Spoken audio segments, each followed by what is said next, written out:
Hi guys, this is Micah and thank you for watching another video of DS Games Philippines. I am here to teach you how to play the Ultimate Werewolf. So, let's go! Ultimate Werewolf is a social deduction game. Marami ng versions nito and nakadepende yung specific rules sa mga naglalaro. Regardless of different versions, ito yung main setup ng game. The players are divided into two teams, the villagers and the werewolves. The roles will be randomly assigned by the moderator and ipapadala niya yung mga roles sa mga players secretly via chat. At the start of the game, hindi nila alam yung role ng bawat isa. Alam lang nila yung role na binigay sa kanila ni moderator. The actual game has two parts, nighttime and daytime. At night, everyone goes to sleep and this is done by closing their eyes or looking away.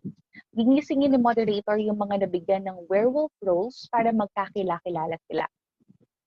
As werewolves, pipili ngayon sila ng isang villager na gusto nilang patayin at matanggal sa game.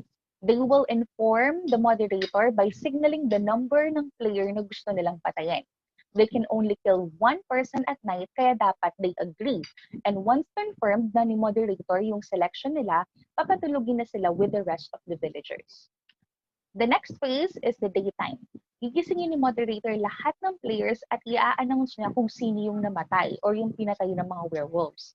Out na siya for the entire game. At this point, lahat ng natitira sa game would have to discuss para ma-figure out nila kung sino yung werewolves so they can vote out those people or those roles out sa village.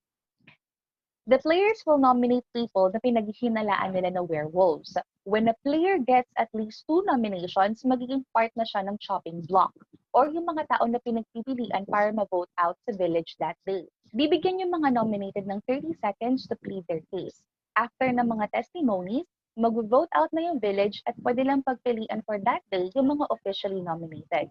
If may makakuha ng at least half ng possible votes, matatanggal out na si player at i-reveal yung role niya ni moderator. Everyone goes back to sleep kasi nighttime na naman.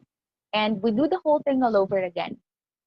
The villagers will win kapag na-vote out na nila lahat ng werewolves. And mananalo naman yung werewolves kapag nabawasan na nila yung mga villagers to the point na equal na yung number ng natitirang villagers and werewolf. Matitigil na yung game kapag equal na sila kasi hindi na magiging majority vote against the werewolves kapag nagbotohan. This is the basics ng game.